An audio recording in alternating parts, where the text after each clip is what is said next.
The day the Third Birthday released, every Parasite Eve fan witnessed a tragedy. Their beloved series was killed. And all across the internet you'll find reviews, videos, forum discussions, and more detailing the shock experienced from playing this game.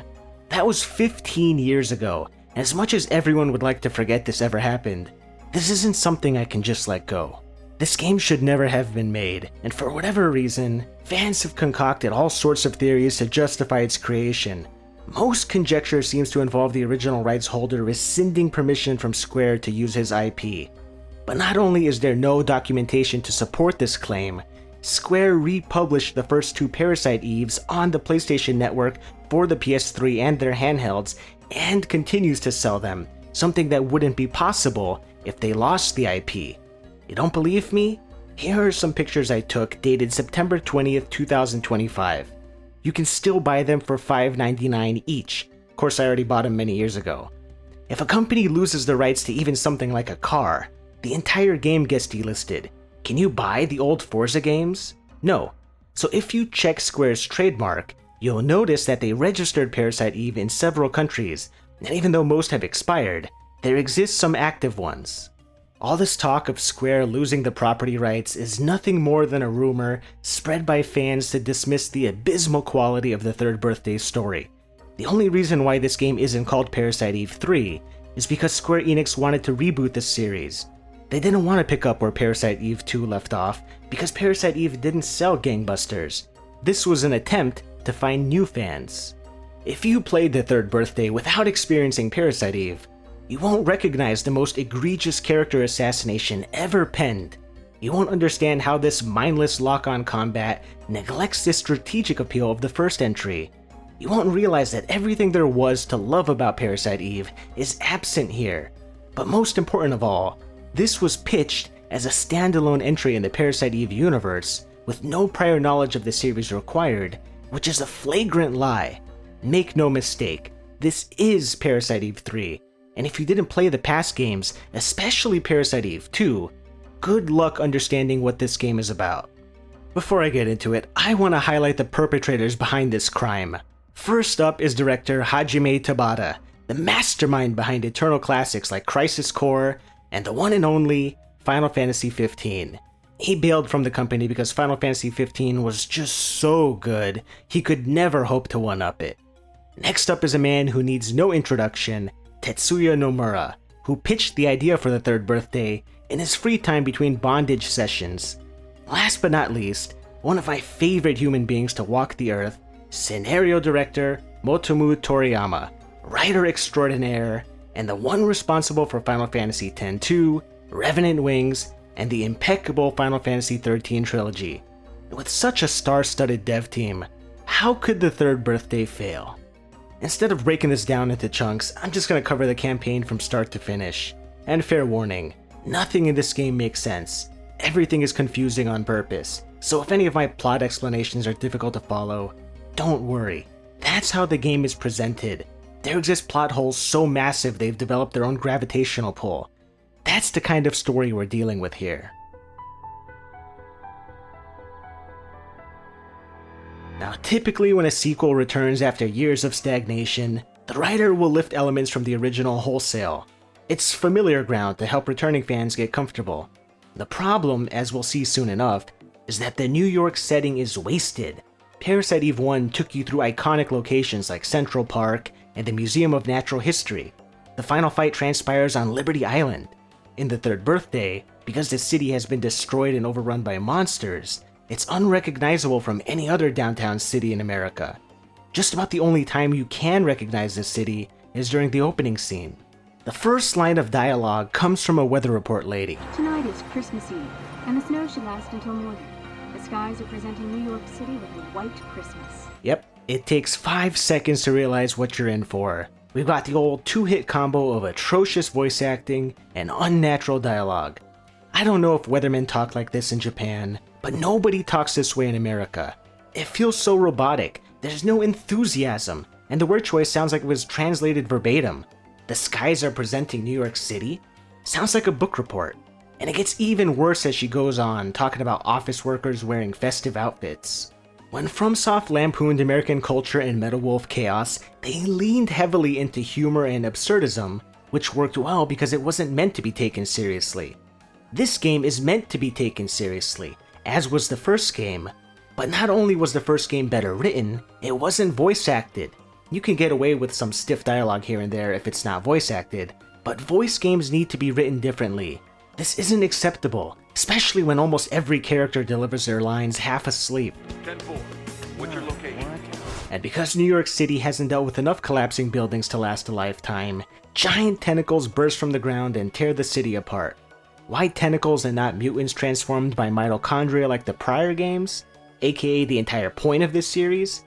I'm sure it's because Toriyama never played the past games, and probably never read the book either, so he just figured a more infinitely bland setup would suffice. I just got word from the Seismic Institute.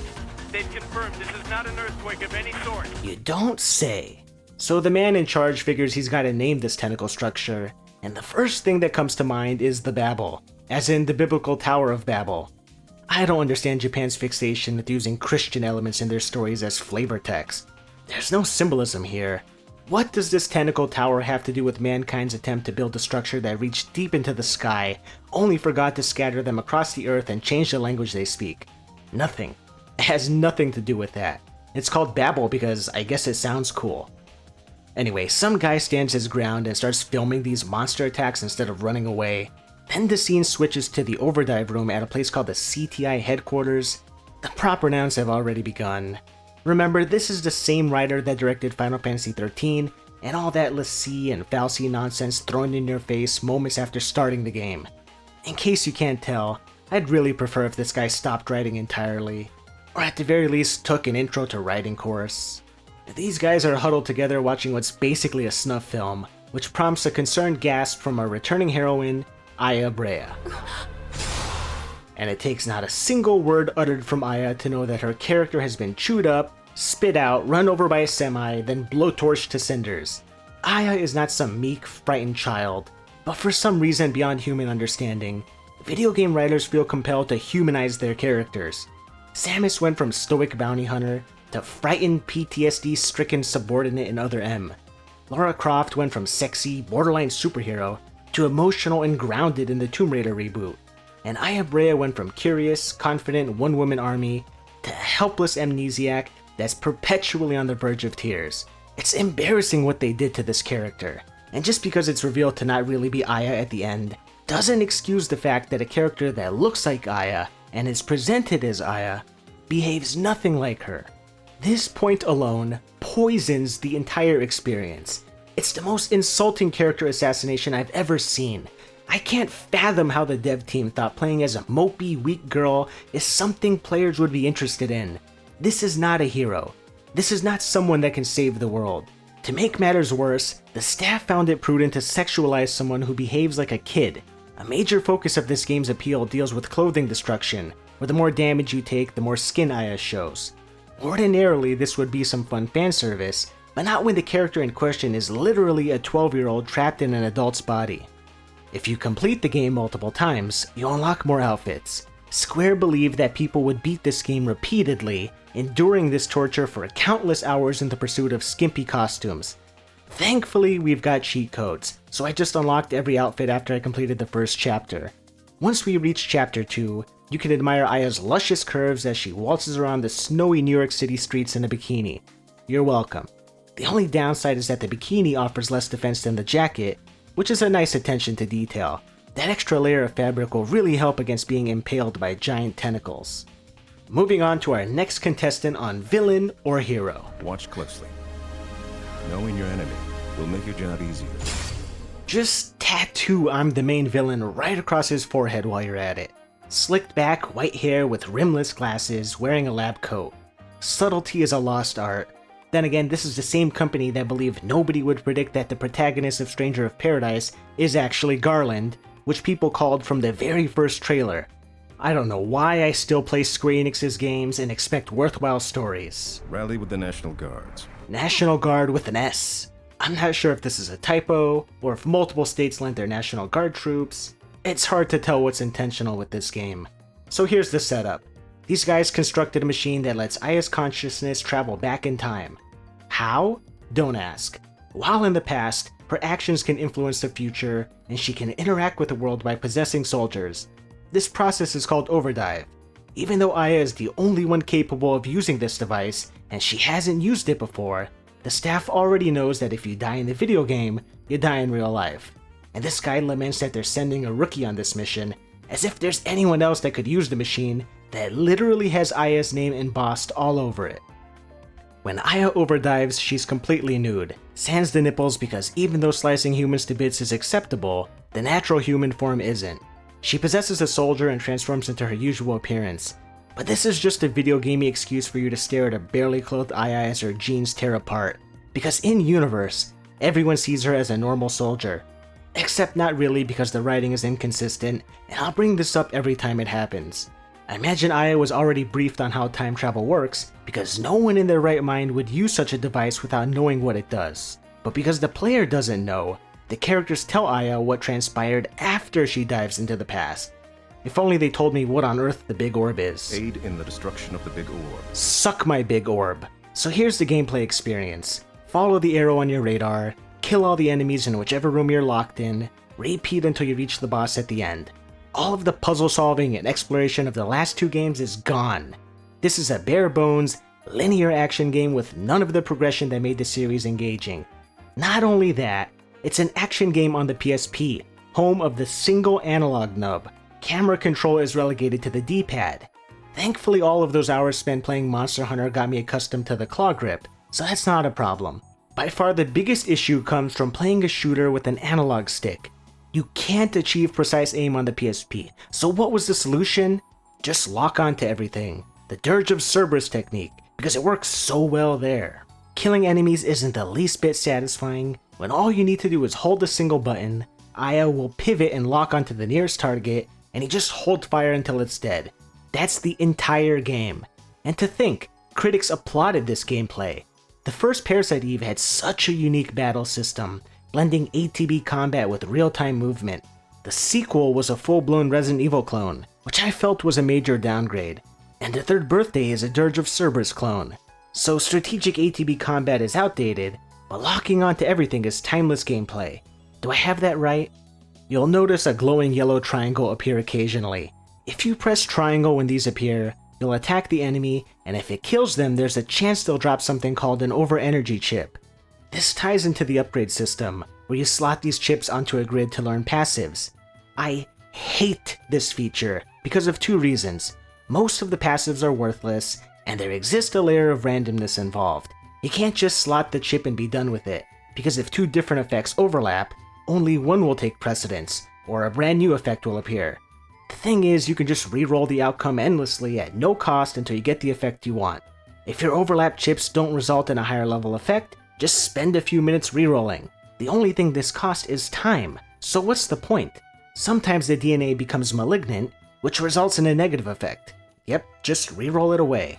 I think these negative effects can combine into stronger ones, but that requires a level of experimentation that I have less than zero desire to engage with. Keep in mind, every effect is a passive skill save for one. Just one active skill in the entire game, and it's extremely situational. All this customization results in effects that occur automatically. In the prior games, when Aya learned new spells, she could use them during a battle. She could essentially cast magic. If this system is meant to replace the older magic systems, it fails. It doesn't afford you new combat options, and there's a layer of randomness involved that can be completely negated. Not only that, for your first playthrough, most of your chips will be among the has a chance to activate variety, which are all worthless. If you want the better chips, and higher level ones at that, you've got to replay the game. And who would want to do that? I stopped bothering with this mechanic halfway through the game because of how little impact it was making. Rounding off the progression systems is weapon customization. You start off buying cheap upgrades, and when you unlock the higher level ones, you buy those. End of story.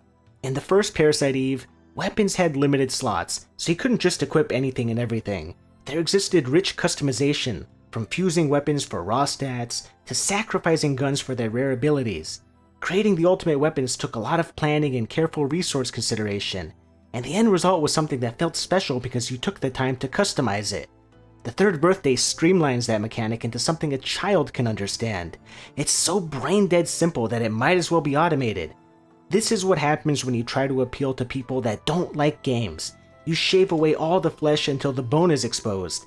This is a skeleton of a game. There's no meat to sink your teeth into with this gameplay. It's yet another generic shooter against generic monsters. If you wanted to make this trash, go ahead and make it. But to turn a beloved series into this is criminal. People have been killed for lesser crimes. There exist a few other gameplay mechanics, but really, why bother explaining them? You understand the gist by now. Every battle is fought the same way. Hide behind cover, lock onto an enemy, fire until dead. Maybe chuck a grenade if you're feeling frisky. Proceed down the hallway until you reach the next shooting gallery. Without any sense of exploration, the game relies entirely on the merits of its combat system. And when the shooting is this hollow and the stage is this linear, it's a waste of time. After this tutorial sequence ends, you'll be surprised to learn that there exists a ranking system in this game along with bonus objectives. This would have been a neat feature if this wasn't an RPG, because you could just grind for levels and max your weapons to blitz through a chapter for a better rank. Ranks are a nice inclusion in non-RPGs, because then you can't rely on raw stats to brute force a higher score. With that exciting prologue out of the way, we can focus on the meat of the game. The higher-ups hate Aya even though they spent an entire year developing this machine just for her, so she sleeps on a concrete slab inside a jail cell. Yes, Aya is so dangerous that they keep her locked behind bars at night. Wouldn't want the girl, who spends the entire game moaning and gasping, to get any funny ideas. Not like she has the power to possess people and can just send her psyche into someone on the outside, but let's just assume these bars are made of antimatter and block her ability. After Aya wakes, the very definitely not evil guy opens her cell. Apparently the boss of this organization and the FBI are the ones that don't trust Aya, and because they stepped away for a moment, the not evil guy offers to upgrade Aya's cell to a bedroom at no extra cost. You're no longer under observation. We're moving you out of the cell into a room. That's not necessary. What's not necessary? Sleeping on a real bed? You need to rely on me a little more. Do you think you'll be able to do something like that? I'd rather not. Wow, maybe she's capable of rational thought after all. Well, the bad guy drops a worthless platitude, saying you don't need a past in order to have a future before walking away. This catches Aya off guard as she stops to ponder for a moment. You know, maybe it is okay if I don't regain my memories and find out who I married. Maybe he's right. Your next mission is to crash a concert and rendezvous with the National Guard. Hey, look at that. National Guard is singular here, so it was a mistake earlier. Go figure. I'm not sure why sending the National Guard to rescue civilians has to be a secret military order, unless the government knew in advance that the monsters would strike this concert. Turns out they did, but the game doesn't tell you because... Ladies and gentlemen, I give you the exact same garbage that ruined Final Fantasy XIII, the data log. Toriyama doesn't know how to deftly weave every plot element into the narrative because he's a terrible writer and shouldn't be employed as one. So he crams both pertinent and superfluous information into a menu. If you want any hope of understanding this game, you need to reference this in-game wiki constantly. Even with this resource, I'd say 90% of what happens is either unexplained or utter nonsense. So if you want to understand 10% of this game, don't actually play it, read this trash. Several years before the intro, Aya was found unconscious, and around that time aliens started appearing in New York. So that event at the start with the tentacle tower appearing out of the blue, which you're led to believe is the first sighting of these monsters, was in fact not the first sighting. They appeared in waves, and the government covered up these incidents, claiming they were acts of bioterrorism. So yes, mobilizing the National Guard to the concert venue was a secret order because the Babel had yet to appear at that point, and the US government was involved in a major conspiracy where they blamed terrorists. Definitely not a done-to-death cliche. We're only 30 minutes in, by the way. The objective is to destroy the Babel's core, the big orb. Ah, so we finally get clarification on what the big orb is. Interesting how the tower is called Babel and not Giant Tower, but the big orb doesn't get a fancy name. What is it? What do you mean, what is it? The mission briefing said this place was swarmed by tentacles. So like a Slayer concert, it starts raining blood, and Aya believes her chintzy pea shooter stands a chance against this giant octopus monster.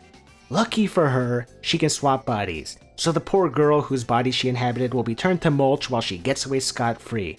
I quite enjoy how the premise of this game revolves around possessing people and throwing them into the face of danger, then getting out right as they die. I guess you're not supposed to question the moral implications of this since it's for the greater good. Aya somehow makes for a better marksman than trained National Guard soldiers, which is why she's possessing them to kill the monsters. Even though this isn't Aya, it's Eve, a 12-year-old girl that's had no firearms training. But okay, I've suspended my disbelief this far already. Might as well shut my brain off entirely, enter a coma, and sleepwalk through this game.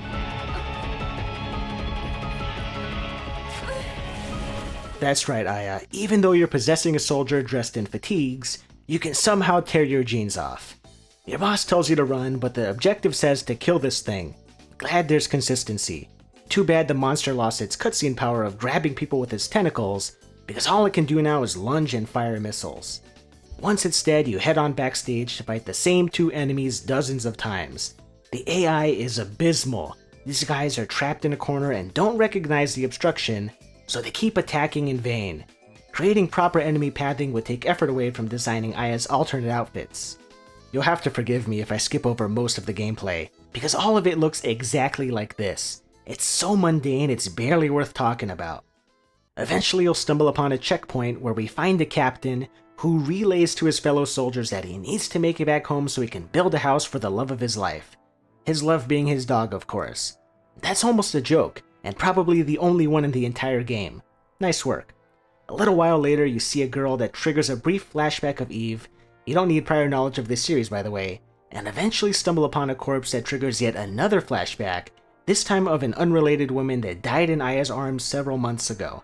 If I have already lost you, don't worry, it gets much worse. What you need to know so far is that none of this is relevant, just wasteful cutscenes that add nothing. This next segment repeats the ending of the first game, where you need to escape an invincible creature that will kill you if it gets too close. That moment felt special in the original because it was novel. This is just a retread of old ground. If you make a wrong turn, you get to fight this miserable camera until the boss finally knocks you out. Once that's done, you reach another boss. I'd call this an interesting encounter if you had to aim at all, and if the boss didn't spend half the fight latched onto a building, and if its attacks could actually hit you.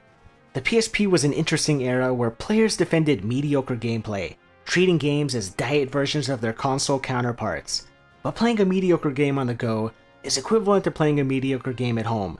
Just because the console was portable doesn't excuse lazy gameplay, doubly so when you can just play the first two Parasite Eves on the PSP. At least the DS physically had features that the home consoles didn't, which meant its games could offer unique gameplay, not the case with Sony's handheld.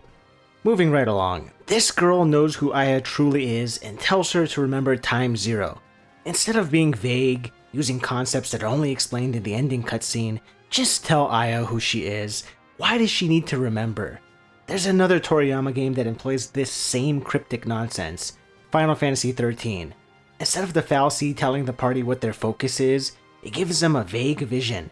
If you want someone to do something for you, just tell them. You're telling a serious story, not a Saturday morning cartoon.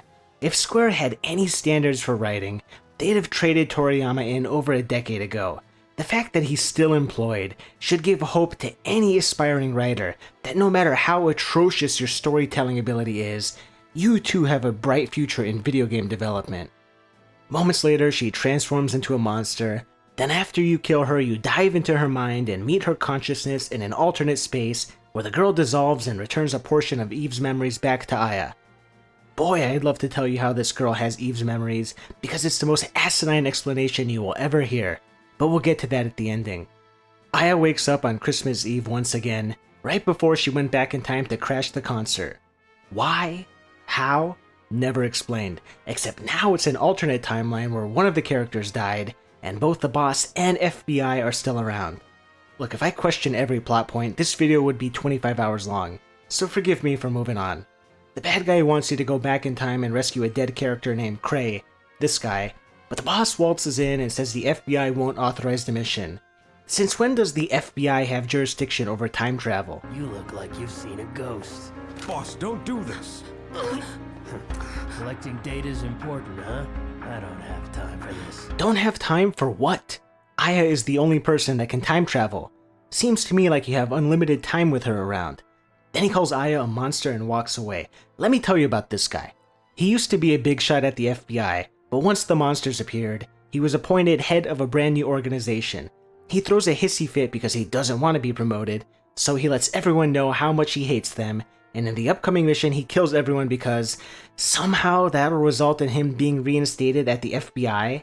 By the way, you've got to read the data logs to figure this out. The boss wants this place to fall apart so he can go back to his real job. So he wants the mission to fail so nobody can fight against the monsters and they can take over the world, so long as he can keep working at the FBI. Got it. He also hates Aya for no apparent reason, even though she saved the world twice. The goal is to save Cray and to destroy the big orb. I thought there was only supposed to be one goal. Typical office worker, complaining about something someone else has to do while he sits at a computer and pretends to work. And remember that girl we thought was dead? Yeah, she's alive in this timeline. Former SWAT sniper Gabrielle.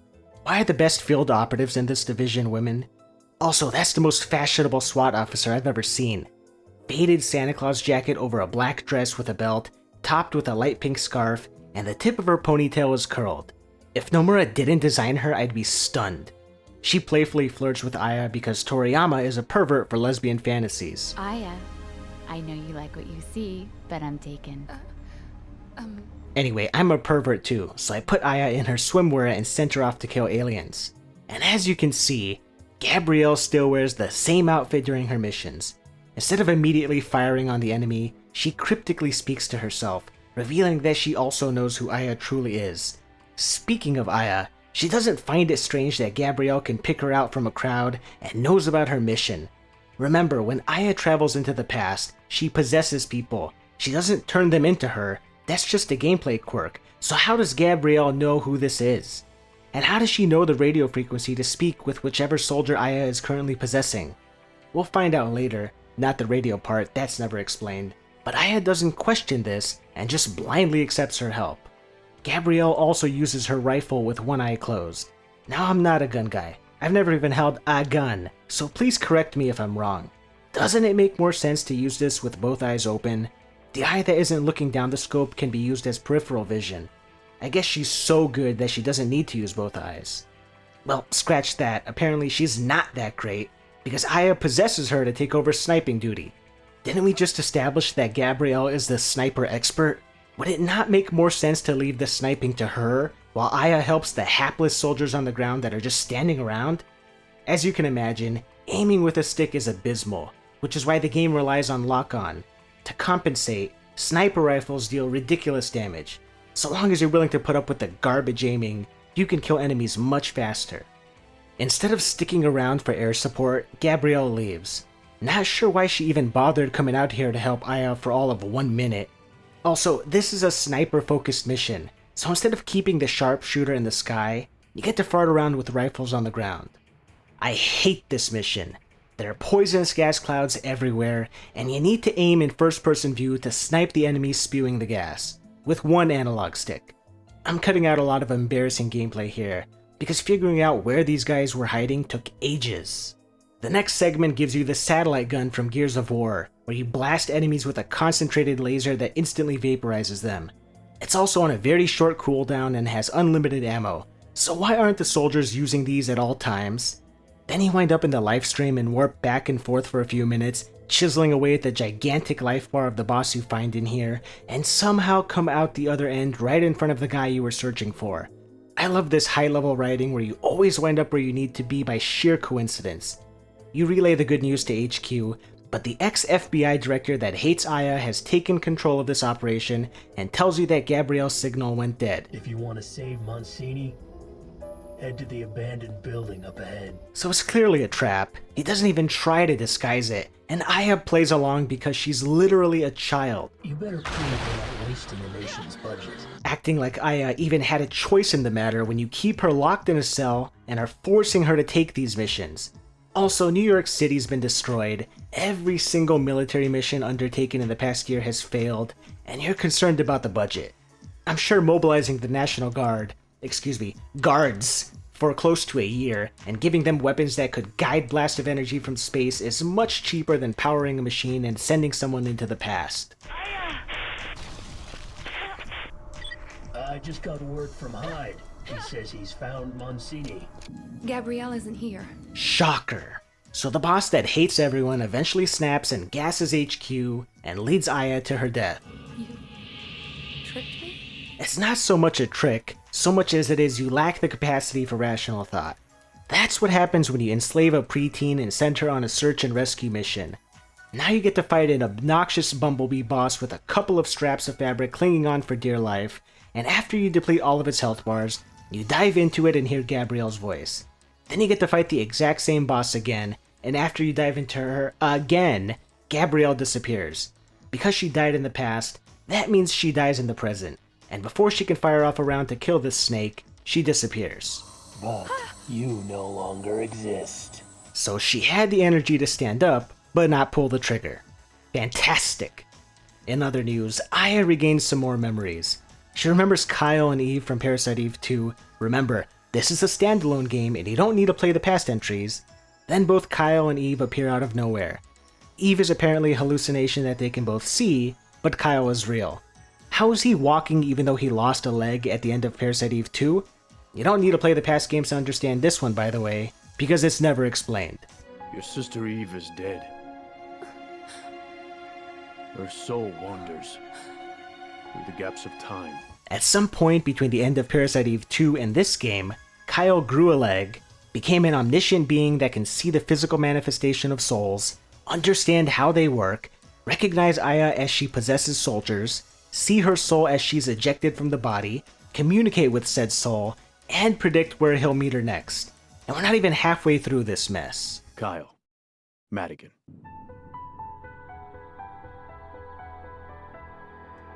Back at the cell on Christmas Eve, the FBI and boss are gone once again. Just seems to happen randomly. No big deal.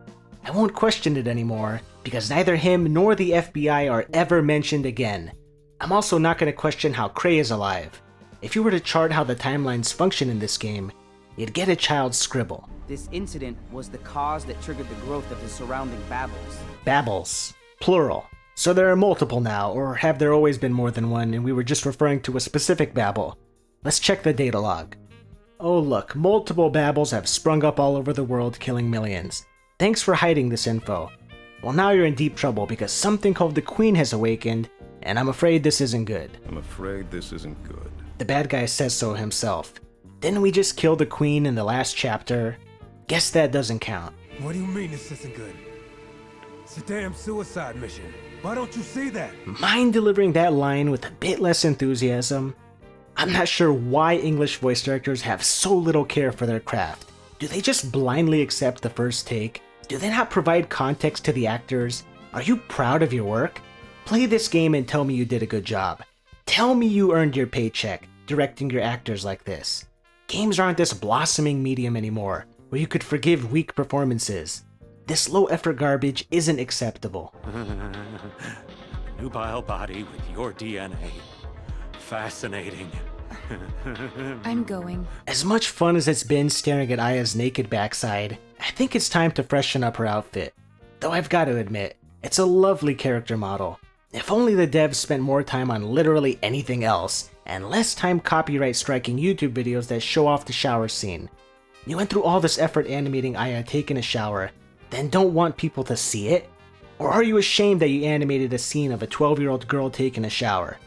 Whatever the case, we're in our charming maid outfit now, so let's head out on the next mission. I guess this area is New York-ish. We're in the subway tunnels, trying to avoid this tentacle abomination swirling around the floor. I love how this action game has so many encounters where you're meant to run away. It feels like they should have made this a horror game if they wanted us to play as a scared little girl running from everything. FromSoft, take note here. This is how you program a camera. I don't really need to see what I'm doing. I'd rather be tossed around like a rag doll. After another chase from an invincible enemy, you wind up in this laser room. If you touch the lasers, something bad happens. I don't actually know what happens because the game doesn't do anything with these lasers. You don't need to pass through them as they flicker on and off. They don't move around and force you to avoid them. So just treat them as walls and that's that. What's the point? And where are these lasers coming from? As far as I can tell, they're phasing through the ground and ceiling. Does the level designer understand what a laser is and how it works? This is the unquestionable genius of Tabata game design. Have your staff come up with the most surface level mechanic imaginable and do nothing with it. I'm gonna fast forward through the rest of this filler chapter and get straight to the good stuff. Aya finds Eve suspended inside of some red pustule, and the guys at HQ panic because they're seeing a ghost. A ghost? No way. I don't understand. This can't be happening. Imagine sitting down at your computer at Square Enix HQ. You call yourself a writer, open up a Word document, and type this dialogue. Just every cliched expression you can find in your pamphlet of cliched expressions. Copy and paste everything. Aya is seeing the possibility of Eve's existence. Do you even understand what you just wrote here? Aya is hallucinating, and somehow the guys at HQ can see this hallucination on their monitor. Every plot point in this game needs to be appended with somehow, because they're never explained. Now, I don't need everything explained to me in a science fiction story. In Back to the Future, we know time travel is possible because of the invention of the flux capacitor, but we don't know what it's made of, why it looks like that, and why the car needs to go 88 miles per hour. We just need to know how it works, not why it works. But you can't just pull this hallucination nonsense from out between your cheeks and expect me not to question it. Okay, Aya is seeing Eve's presence even though she's not physically there. Fine, but this is communicated on the monitor how exactly? They can usually see what Aya sees, which is ludicrous, but I'll suspend my disbelief. But that now includes her hallucinations? Can you also read her thoughts? The machine doesn't appear to have the capability of transcribing her brainwaves into visual footage, since Aya is literally sending her consciousness back into the past, meaning she's unconscious in present day, so how does this work? Magic? Fine, let's go with magic. Eve. Let's go. I don't know. Don't know what? That's not an appropriate response to let's go. Mistranslation or incompetent writing?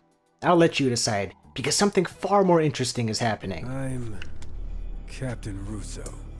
This mission involved teaming up with someone named Captain Russo. You reach the end of the mission and it turns out Captain Russo is Cray, this guy at back at HQ. He was impersonating Russo, whom he killed along with the rest of his squad. Why? Not even God himself knows, but he finally reached his daughter. Kinda. When he looks at the big orb, he sees his daughter, not Eve. Somehow he knows that the soldier he's talking to is Aya. Then he jumps into his daughter, Aya overdives towards that general direction, and they both appear in this interdimensional space.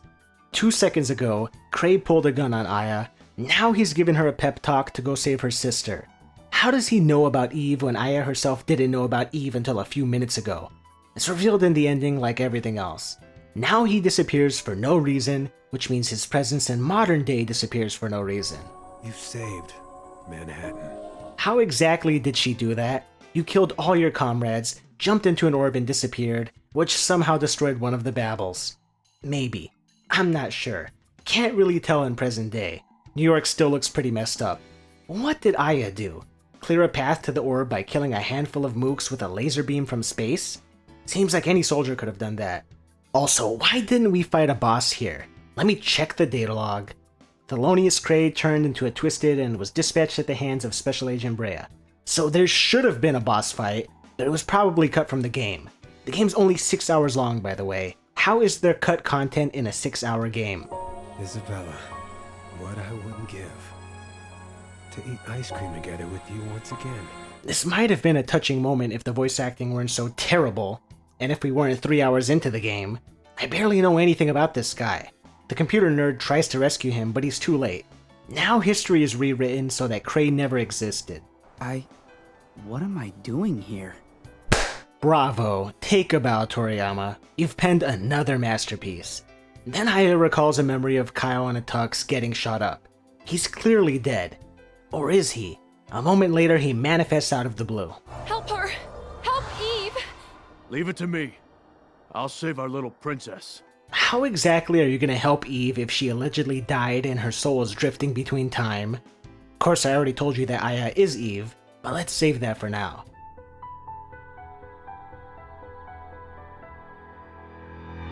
2 months later. Well, it looks like we broke the Groundhog Day loop and reached a point where the story can make genuine progress. It's never explained how we broke that loop, by the way. But now the Pentagon is going for a Hail Mary play. Send the army into the Babel and load it with C4. Why it took them over a year to draft this crude plan is beyond me. If the mission fails, a nuclear strike will be our last hope. So, as we learn from checking the data log, there are Babels spread throughout the entire planet. Since these spring up from the ground, naturally we can assume the Earth is infested with these deep below its surface. How will nuking one city solve anything? The time limit? 2 hours. Gotta admire the iron nutbag on this reporter, standing at the potential ground zero of a nuclear strike just to keep the public informed. It's here at the halfway point of the game we find ourselves in a strange room with a familiar face. Well, I can take care of myself, you know. This is Maeda, a character from the first Parasite Eve. Remember, you don't need to play the prior entries to... forget it. In the first game, Maeda was a genius introvert that didn't speak English very well, rescued Aya, taught her about mitochondria, and gave her good luck charms. That's it. In this game, he's a stuttering pervert that speaks fluent English and wants to get into Aya's panties. I imagine this is a self-insert of Toriyama, who obsesses over his beloved waifus in every game he writes. I can watch you and your vitals as you dive, without any interruptions whatsoever. Just you and me. So that's Maeda, but why are we here? You need to probe him with questions to find out, otherwise you'll never know. 2 months ago, Kyle attacked the CTI headquarters, killed everyone inside, and broke the overdive machine. Why? No one knows. I smell a conspiracy. Amazing. So Kyle destroyed the time machine and killed everyone for no reason. You know, if the CCTV footage captured Kyle killing everyone, why not show him in the flashback instead of forcing me to pry this info out of Maeda? Let me check the data log, maybe it's in there. All CTI employees were found to have been brutally murdered, with the exception of Hydebor. Brilliant, the definitely not evil guy escaped. After the CTI murders, Maeda contacted Ayabrea. Her organization was gone, and her efforts at obtaining intel and performing investigations were being frustrated. Nice phrasing. She asked Maeda for a favor. So how did Maeda contact Aya? She doesn't have a cell phone since she's been locked up in a cell every night. He couldn't reach the CTI headquarters via phone or email since the place was destroyed. And where did Aya wake up once she returned from her last mission? Usually it's the cell, but if the place is destroyed, you know what, forget it, I don't care. Why bother explaining that when you can concoct the entire backstory for this concert singer from the beginning of the game? Her name is Ginger, and she already penned a will at the age of 20. I'm so glad to have read this information, Toriyama. Thank you for including this, and not explaining how these characters contacted one another. Also, just a tiny detail to note here, this isn't Aya, it's Eve, so she shouldn't have any memories of Maeda whatsoever because she never met him. But to forget everything that happened between us is unfortunate. She has no reason to trust him, so why does she hide out at his creeper warehouse? I'm already tired of the maid outfit, so let's switch to the sexy office worker. This mission has us setting up C4 charges throughout the tower, fighting the same worm enemy dozens of times. He has a really cool projectile that splits once it hits the ground and bounces around like it's a super ball, hitting you from off screen. Occasionally a tank or chopper will arrive, and you can possess the gunner to mindlessly kill these enemies from a safe distance. The chopper in particular is a real joy to pilot. The lock-on has a mind of its own, and if an enemy is off screen, you've just gotta wait until it eventually walks into frame. So that's fun. Once you plant the rest of the C4, That's C4? That's C4. you find yourself trapped in this room, and the army is ready to blow the building. I'd love for the game to end right here, but that wouldn't be enough to make this the worst video game story in history. Prepare for the classic Toriyama coincidence. A chopper, for no reason, loses control and crashes into the exact floor that Aya is on. There's a second chopper idling right behind it, so Aya can possess the pilot and just fly away. I wonder what would happen if Toriyama and Nojima teamed up to write the ultimate story. Could the world handle something of that magnitude? Now you've got an extended auto-scroller sequence where you strafe back and forth to kill the same copy-pasted enemy. Then the C4 blows and you need to fight even more worms, this time with no reinforcements. I abused the brain-dead AI by hiding behind this rubble and sniping the worms to death because their pathing is busted. Once that's finished, we reach the rooftop, and look who's waiting for us. Why did you choose betrayal? Where's Eve? What did you do with her? You're better off not knowing. This is what Toriyama was thinking at this moment. Aya's probably gonna ask Kyle why he broke the time machine, and truth be told, I don't know the reason myself. I've got it. What if he just says Aya doesn't need to know? Perfect. Now I can get back to begging the company president to let me make Final Fantasy XIII 3 as an excuse to have Nomura design outfits for my beloved waifu Lightning. Well, Aya stops finally gasping for air every 5 seconds and decides to blast Kyle off the roof. Probably the only intelligent thing she's done the entire game. But he turns into a giant flying monster, so it doesn't matter. 10 minutes to kill him is awfully generous, considering you spend the entire fight firing missiles from a chopper. That's it. If you check the data log afterwards, you can read something you wish you'd never read. Each of its 8 eyes is a wormhole to a parallel universe. Unless every last one is destroyed, time as we know it will be blown away and reality will be eliminated, sucked into that parallel world. Alright, well I didn't aim for any of those eyes, and reality seems to be hanging on just fine. Also, who's writing these data logs? How do you know this? How does an eye suck you into a parallel universe? Then you dive into his mind to finish him off, which causes Aya to regain more of her memories. I wanted to protect you, but the Twisted, they took over my body. Did they also take over your body when you slaughtered everyone at the CTI headquarters, or is this a recent development? Then he dies in your arms tonight, and Maeda proclaims that the Babbles are merging. Yeah, the Babbles can merge into a super Babble because a 12-year-old wrote this story. He just overdived into the body of a 50-year-old man. Standing at the base of this new structure is the very definitely not evil guy. The doors to Zero have been opened. Remember Time Zero from the beginning of the game? This is just a friendly reminder that we still don't know what it is. This chapter, it's an abomination in more ways than I can count. It's at this point where the Third Birthday quadruples down not only on its terrible story, but also its god-awful combat. You know you're in for a treat the moment Aya speaks. The Babel is an overdive system? 2 important things to note. 1, the overdive device we use for time travel was made from parts of the Babel, so this revelation shouldn't come as a surprise. I mean, it would if you didn't read the data logs, but we're past that. 2, this means that the Grand Babel is essentially a giant time machine. Why is this relevant? Because Maeda quickly surmises without a shred of evidence that the larger an overdive device, the further back in time you can go. With the Grand Babel, that's probably a few years. But why would the Twisted create such a thing? Instinct, perhaps? Let me help you out, Maeda. The reason why the Twisted created a giant time machine is because Toriyama was still high on mescaline after staying up all night rubbing it out to lightning hentai, and wrote this story in an oxygen-deprived stupor. So basically they're a mysterious life form, born in the far future, blindly trying to get to the past. So basically, a child scribbled this story on a napkin at Denny's with a crayon, tossed it out, then Toriyama salvaged it and took credit. Does it sound like an adult wrote this? Aliens born in the future are time traveling into the past, our present day, to build giant towers and travel deeper into the past. All instinctual too. By the way, I'll bet you're wondering about that nuclear strike. Well, the game never tells you in a cutscene, but if you check the data log, you'll find that the government did nuke the tower, but it didn't work. Maybe next time don't wait a year twiddling your thumbs. If you keep talking to Maeda, who has 9 topics of discussion where you stand still and listen to him ramble, you'll learn that when Cray saw his daughter in the big orb a few episodes ago, that wasn't really her. His daughter died 6 or 7 years ago in a car crash. Is this important? No. Something doesn't add up. Even the characters in the game are confused. Oh yeah, new outfit time.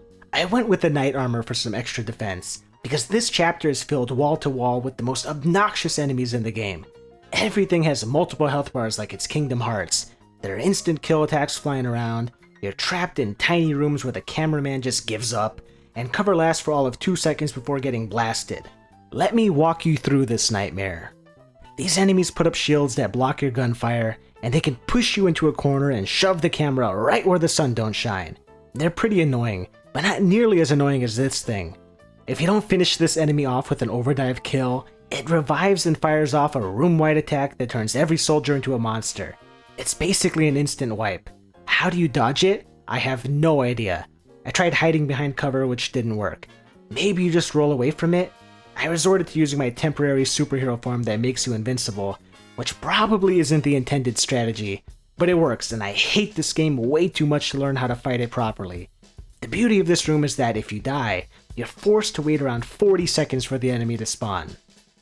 Because it's such a fun enemy, you get to fight it several times during this mission. The next encounter pairs it with a 4-legged monstrosity that fires homing bubbles. They both have giant health bars. This guy will put up a shield that blocks your fire, and the AI is too brain dead to run for cover and will just stand out in the open waiting to die. After that, you enter a room where over a dozen of these roller monsters spawn. Fighting just one is already quite the enjoyable experience, so you can imagine how fun it was fighting 2 at a time, over and again. If you use the sniper, you can target a weak point to trigger an instant overdive, but look where the weak point is on this monster. That little sphere is the weak point. Now remember, it won't stop writhing around, and you're aiming with an analog stick. What kind of sick joke is this? Gotta love when people get expressions wrong. It's not hold down the fort, it's hold the fort. If you manage to survive for around 3 minutes, a Humvee crashes the party and you can possess the gunner to clean up this mess. For some reason, the monsters always sense which soldier Aya is possessing, so they'll bum rush the gunner and you can awkwardly pivot to target this guy that wormed his way into the corner.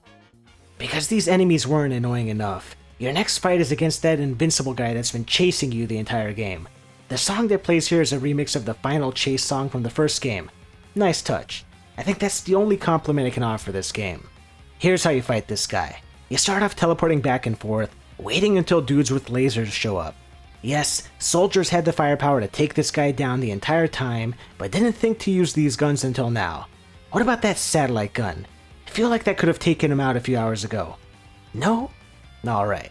You need to concentrate fire and slowly chip away at his health bars, which entails a lot of teleporting around until you get him into a position where he can maintain fire for a few seconds. It's very tedious, but lucky me, the devs accidentally recreated a glitch from Parasite Eve 2 to help you out. In Parasite Eve 2, if you equip the laser attachment to your rifle and pause the game right after firing, the damage skyrockets and you can one-shot most enemies.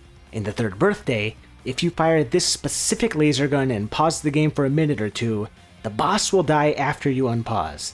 This boss revives after killing him once, so unless you feel like playing cat and mouse for 20 minutes, you can just use this glitch to skip the fight. Is that cheating? Yes, and I don't care. Let's wrap this chapter up. I just want to know one thing. Why did you put me up against the High Ones? Quick explanation. Those bosses that gave Aya memories of Eve are High Ones. Hyde's grand scheme involves sending Aya to kill them. Yes, even when he was knocked out by toxic gas and the boss sent you to kill Gabrielle.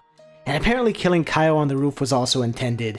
Somehow, killing the High Ones triggered the formation of the Grand Babel, even though it's established that the High Ones are not the Twisted, they're a different species. We are at war with the Twisted. Every time one of us dies, the time-space power structure is consequently redesigned. And the Babel grows in strength. Time for a pop quiz. Which of the following stories were written by Motomu Toriyama?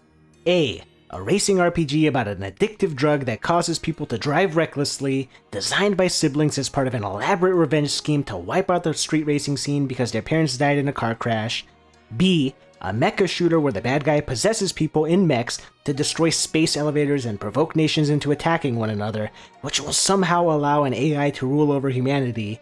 Or C, a sci-fi RPG where a girl possesses her sister, causing her soul to splinter into pieces and possess bystanders, turning them into latent monsters that, when killed years later, will result in the formation of a time machine that will allow the user to time travel back to the precise moment this soul splintering event occurred. The answer is all of the above. Before we end this chapter, we need to fight Hyde, who turns into Stretch Armstrong and wiggles around the floor because the boss designer ran out of ideas and figured this would be good enough. Just strafe and chuck grenades. I feel like this game would have benefited from fixed camera angles like its predecessors. Almost every time I get hit, it's from a projectile hitting me from off screen. I guess if you can't design worthwhile AI, just zoom the camera in and have enemies fire off attacks that you can't see coming. It kinda creates challenge, but it sure ain't fun. I'll let you in on a little secret. The ability to overdive. is not yours alone, but also shared by others. Hey, maybe I can use this time machine to go back in time and stop myself from playing this game. Wouldn't that be something? We High Ones, we were there. The moment Eve Brea awakened, and the memories from her body were inherited by us fortunate ones. So, if you squint hard enough, and I mean if you basically close your eyes and play make-believe, this scene explains how the High Ones recognize who Aya truly is. That's not really important anymore since I stopped caring about 5 minutes after the game started. Let's just move on to the last episode so I can finally explain what this game is about. If you've made it this far and still don't know what's going on, I'm gonna explain everything. And you still won't know what's going on. But first, a recap.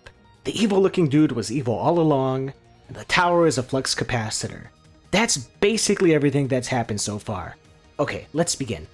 Before that, we're switching to the lightning costume in honor of Toriyama.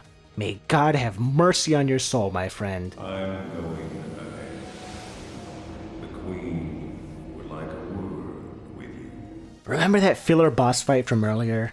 We fight that exact same boss again. There's literally nothing different about it. Pure filler. Did you think this fight was just so good we needed to experience it twice? Now begins the typical multi-phase Square Enix final boss. Phase 1 involves standing still and waiting to die. You can't damage Hyde, so just put the controller down and wait for him to kill you. It takes a while because this game sucks, but eventually the screen fades to white and some familiar faces return. Even though half of these characters shouldn't exist anymore since we wiped them from existence by killing them in the past, they show up to cheer Aya on. I'd call this a hallucination, but their bodies appear during the fight for you to possess, so no, they're real. Phase 2 is the same boss we fought at the end of the last episode, but a little more obnoxious because he likes to teleport around. When he does, you need to lock onto him again, but the lock-on can select these floating corpses instead, which is annoying beyond belief. There's really not much to say for this supposed climactic battle. No tanks, no choppers, no laser guns, no using crossfire with supporting soldiers, just run in circles and fire until he's dead. I don't know why I expected anything more than a copy-paste job for the final boss. Phase 3 puts you in permanent god mode, just with a time limit. Strafe left and right and mash the trigger until you beat the game. It's that simple. Take some hits too if you like. Doesn't really matter. This is the last phase, so once he's down, that's it. That's the entire chapter. Okay, good. Enough gameplay talk. Let's cover the ending. Even though we technically killed the bad guy, the world isn't saved. The Twisted are still around and the world is doomed. But remember how the Babel is a giant time machine? Aya reaches out and touches a light that transports her several years into the past, just like Maeda predicted. Before this point, we received bits of the same flashback of Aya getting gunned down during her wedding. Now we've traveled back in time to this exact moment. Some familiar faces are waiting outside the chapel, and Hyde is sitting inside. Take note, we'll cover these guys later. Right before Aya and Kyle are married, for no reason, a SWAT crew reveals themselves from behind the pews and opens fire on everyone. This happens for no reason. It's never explained. These aren't assassins disguised as SWAT members. They're literally the police hiding inside the church. They're hiding here somehow. I don't know how blind and deaf everyone has to be to not notice them, and they shoot up the joint. Hyde brought a gun with him inside the church, and he's been wearing the exact same clothes for years, by the way. Then Aya crawls to the gun, and SWAT, who are still aiming at her, let her pick it up. Then she systematically headshots each SWAT member, killing them all in one hit even though she was exposed to hundreds of rounds and is still somehow alive. She turns to aim at Eve for some reason, then Eve passes out, fade out, and back in, and now Eve is inside Aya's body. Aya... Then the Hyde from the future appears, even though we killed him, and he returns Eve's soul back to her body, somehow. I'm... Eve? Yes, you are Eve Brea. Time 0 is when you dove into Aya's body, and that is when your memory was taken from you. So check this out. The sight of seeing Aya killed was so traumatic that Eve spontaneously developed overdrive powers at that exact moment and unintentionally possessed Aya. Even though we possessed soldiers the entire game without issue, possessing Aya caused their souls to collide, and Aya's wound up being destroyed. Destroying Aya's soul caused it to scatter across time and space, somehow, never explained by the way, neither is how Hyde knows all this, and this event created the Twisted, the monsters that invaded the planet to make a time machine that led to this point. Why does Aya's soul create the Twisted? Never explained. Maybe it's her mitochondria powers, but the game never addresses mitochondria a single time. Even if it did, in the series lore, mitochondrial Eve doesn't have time travel powers, and you're not supposed to have prior knowledge of the past games to understand this one. Anyway, now that Eve's body doesn't have a soul, it rapidly deteriorates for no reason, and her memories infect nearby attendees, Hyde plus the doofuses outside. Why does this happen? Magic. So all of these characters knew who Aya was, were probably good friends with her considering they were invited to her wedding, and never made a point to mention this event. Ever. They didn't think it was weird that Aya survived being shot to death. They never helped her recover from her amnesia. They never thought it odd how she doesn't act like herself. They knew who she was the entire time, as evident by their vague illusions as they neared death. They all just decided to keep quiet. What's the motive for this? No clue. The cycle repeats itself. This is where a change in the cycle will begin. So even though we returned to time zero, we didn't save anyone, so the same events will play out unless we do something drastic. That something is to have Hyde possess Eve, which will somehow stop her body from being destroyed. How does he know this? I guess he's God, let's just go with that. You will then be born again, and your descendants will be advanced life forms with the ability to ultimately end the war against the Twisted. He's also a fortune teller because he knows how the future will play out. I'm guessing that once Hyde possesses Eve, their children will have overdrive powers and they can time travel with them to kill the Twisted. Maybe. Does it really matter? If he wanted to kill the Twisted, wouldn't it be easier to just stop them from being created in the first place? As in, you can already time travel to this point, so just time travel a few seconds before SWAT arrives and kill them. Or just run away. Problem solved, no? But will the people that are important to me be there? People? They are nothing. Just a part of our evolutionary process. Alright, so he doesn't actually care about the Twisted. He just wants mankind to develop magic powers and rule over them as their father. That's why he waited until after Eve invented Overdrive, rather than saving Aya. Then he gets uppity with Eve because he expected her to say yes, and even though we already overdived into Aya and shattered her soul, she's still alive, and she kills Hyde. We killed Hyde earlier and that didn't count, but it counts now. What? Aya's soul should be gone. Well, it's already been destroyed. I'm not gonna get into what is or isn't a soul, because it's clear that Toriyama doesn't know, so let's just go with his definition. A soul is the intangible spirit that keeps us alive, wholly distinct from flesh. Don't know how you could possibly destroy such a thing, but let's say it's possible. Without a soul, flesh cannot move. So how is Aya standing? Forget the soul, her internal organs are destroyed. Even with a soul, you're not standing up and talking. End of story. Aya is dead, but somehow, when Hyde forcibly returned Eve's soul back to her original body, Aya regained consciousness without a soul, overheard his evil plan, stood up and killed him. But that's not the worst part. Listen, you need to aim here. Even though Aya's alive, which should avert the whole Twisted situation, she apparently still needs to die. Why? Never explained. Does she know if the Twisted will still appear if she's not killed? Never explained. How exactly will shooting her heart stop the Twisted from appearing if her soul's already been destroyed? Never explained. But hold on just one moment. If you read a fan-translated, supplementary Q&A article with answers by Toriyama, he explains that through sheer willpower, Aya pieces her soul back together and revives herself. Even though she's dead, and she never managed to restore her soul in any other timeline, at this specific instance, she manages to restore her soul. As insane as that sounds, this means that since her soul is no longer fragmented, the Twisted won't appear. So, that being said, why does she need to die?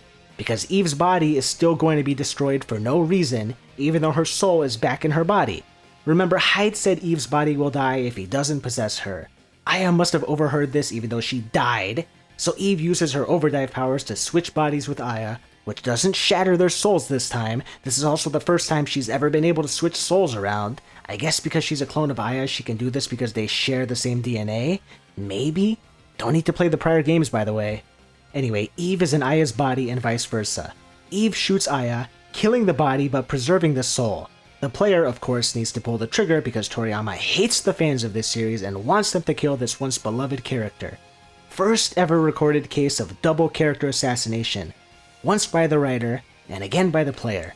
So now Aya's dead in Eve's place, the Twisted aren't created, and Eve is permanently trapped in Aya's body. The ending is aggressively copyright claimed by Square Enix because they think it's a masterpiece, so I'm just going to use still images from here on out. Eve walks over to Kyle, who should very definitely be dead twice over, by the way. He's lost about a gallon of blood, and he wakes up. He's fine. Then the camera changes, but it's the same scene, and everyone's cured of their wounds, the bloodstains are gone, the priest is revived, Hyde and Eve no longer exist, and the wedding continues. What? You don't have to be anyone else. Eve. Excuse me? Kyle knows that Eve is possessing Aya's body even though, at this point, nobody except Eve knows what overdiving is. She just invented it 5 seconds ago.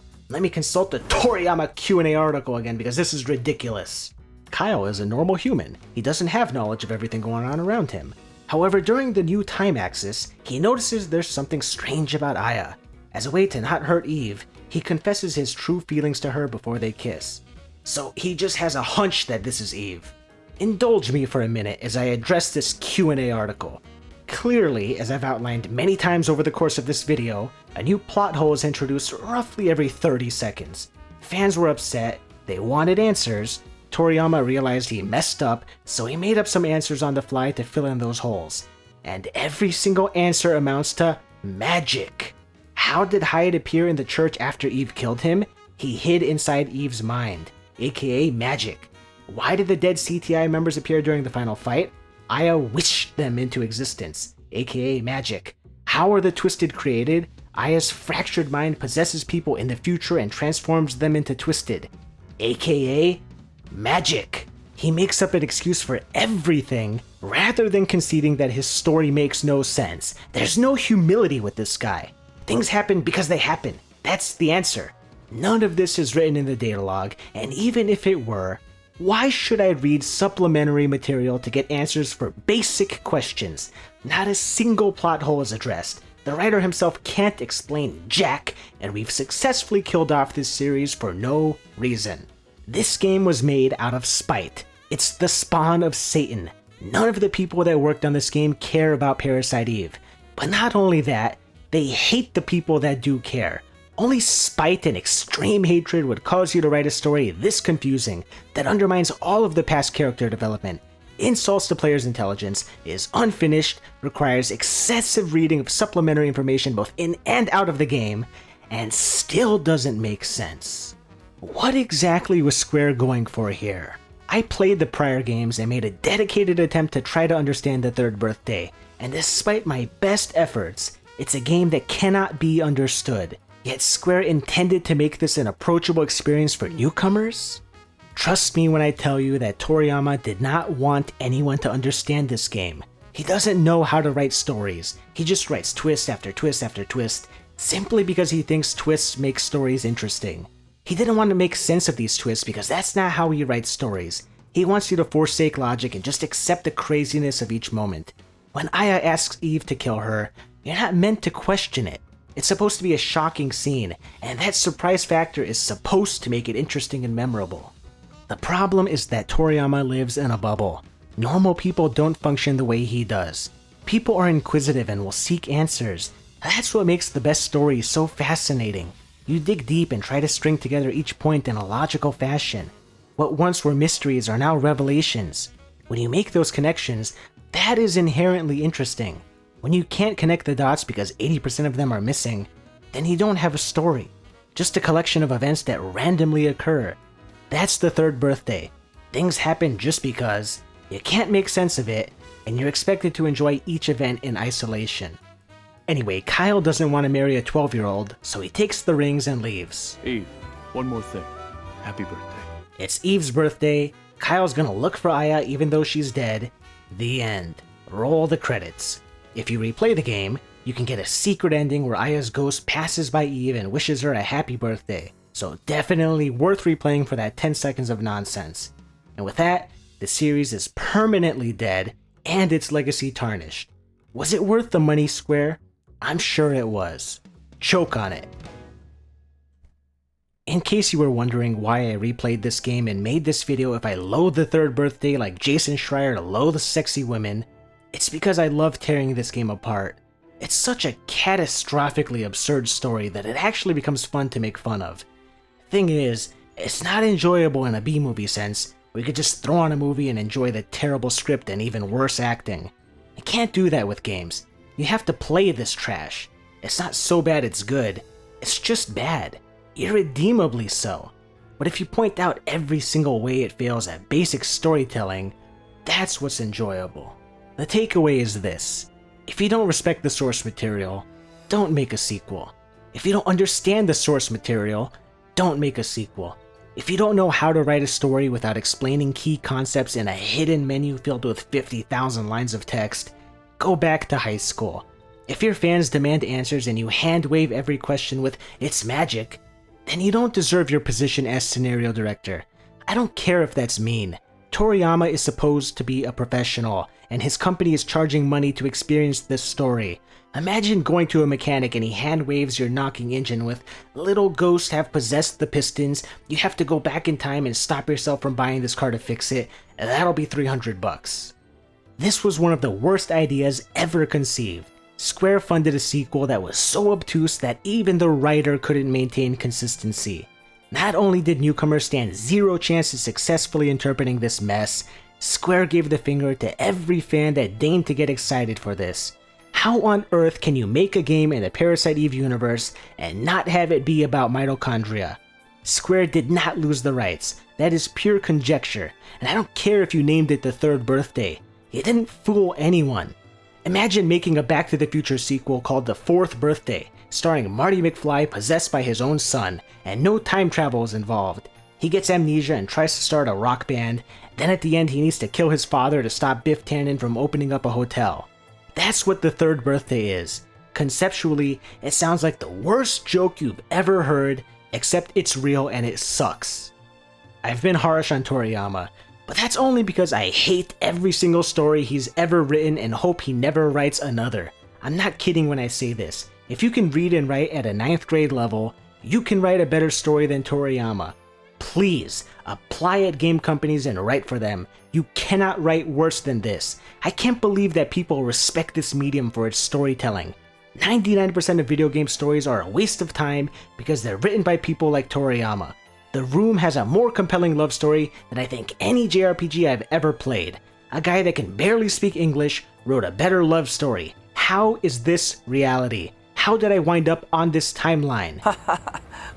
What a story, Mark. Never in my life did I imagine myself in a situation where I'd have anything nice to say about Kazushige Nojima, writer of Stranger of Paradise. I don't give a fuck who you are. And Masato Kato, writer and director of Chrono Cross, another vile sequel that I'm repulsed by. But here I am. Those two have written some decent stories at some point in their lives. They're not completely hopeless. Toriyama? Completely hopeless. You can't write a story where a SWAT team suddenly shoots up a wedding for no reason, a girl suddenly gains the power of possession, possesses her sister by accident, fractures her soul which causes an invasive alien species to manifest and devour the earth, then her mind splits into 4 pieces and turns 4 bystanders into latent super mutants, call that a sequel to Parasite Eve, and tell me you have the ability to write a decent story. I'm gonna let you all in on a little secret. You know how when you were a kid, your parents told you that you can become anyone and do anything if you put your mind to it? They weren't kidding. If Motomu Toriyama can write and direct big budget games for one of the most famous RPG developers in history, then so can you. If a game like The Third Birthday can be made, then maybe there is a god. Maybe there is an afterlife. Playing this game was a religious experience. I now believe everything I see and hear. Ghosts are real. Magic is real. We landed on the moon. If making this game was possible, then anything is.